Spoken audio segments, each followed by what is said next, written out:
Hello everyone, welcome to the Temple of Possibilities. I am Minister William, or Reverend Will if you wish, leading today's sermon of May 24th, 2026, and as always we'll start with a moment of silence for prayer, meditation, or what have you.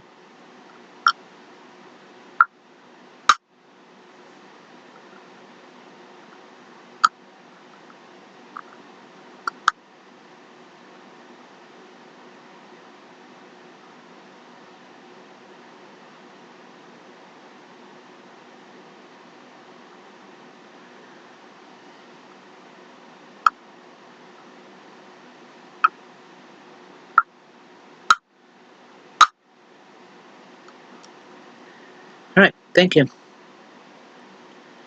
I am officially back from vacation, so I'm back on here. Let's take a couple weeks of vacation and relax. This sermon is called Love's Power Between Us. It was uploaded to the Unitarian Universalist Association website by an anonymous writer on May 20th, 2026.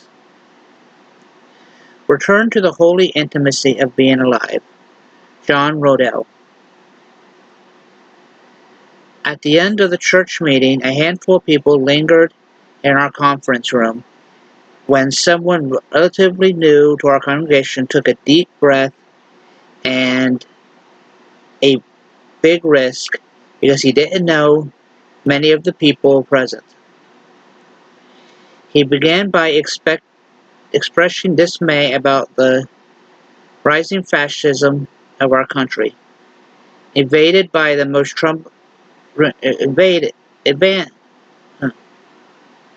invented by the troubling by the current assault on trans people and immigrations,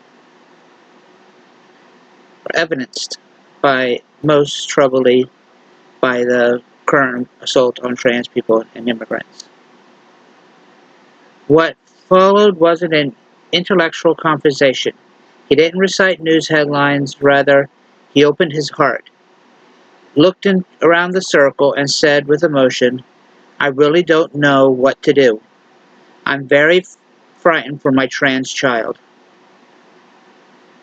He described the pain of balancing his desire to be a public advocate with his child's desire to maintain a low profile. I was already touched by the act of vulnerability, but the people in the room responded with compassion and tenderness I could never have imagined or dictated.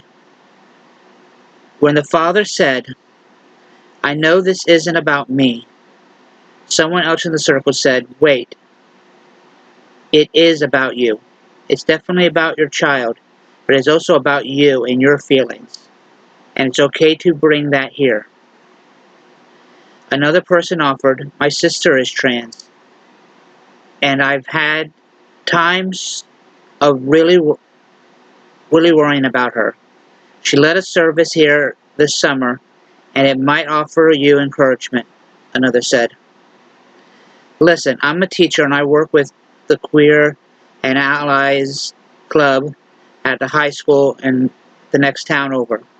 I'd love to get together with you and listen to more of your story. Maybe I can help." It went on like that for quite some time. No one was trying to rescue or save anyone. They didn't jump into the problem solving. Rather, they responded to his open heart by opening theirs. And that sacred gesture was represent and transformative potential. This is what shared misery is all about. Not not a technical fix for every challenge, but created the conditions for genuine sacred connections to be made. These days, it can be tempting to doubt whether congregational life makes a difference. congregational life makes a difference, or showing up for one another in spiritual community in and day out, week in, week out, might feel mundane. But sometimes it's the very thing that facilitates the breakthrough of spirit, love, and meaning. Prayer.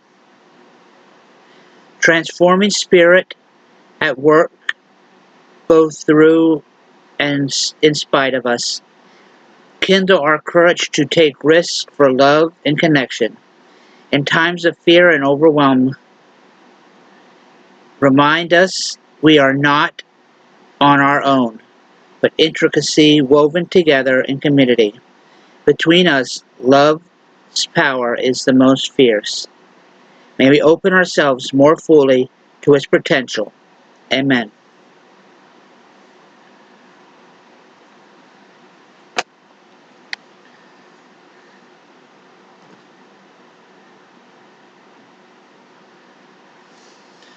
Love can be our greatest weapon,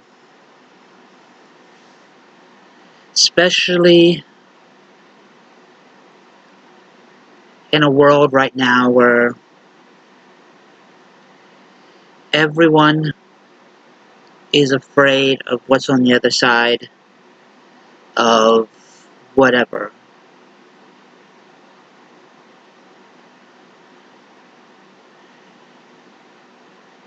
There are people facing problems. There are people worrying about the problems of their loved ones. And instead of trying to fix everything and make it perfect, some of the best thing we can do is just be there, lend a shoulder, lend an ear, just love one another.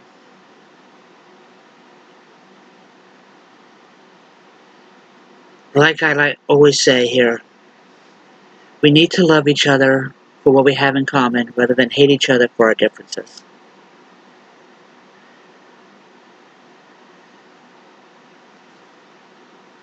As long as there are people still out there wanting to hate someone for being different, those of us who love one another and want to be there to better this world and better the lives of others who need it, we can do great things, even if it's something small.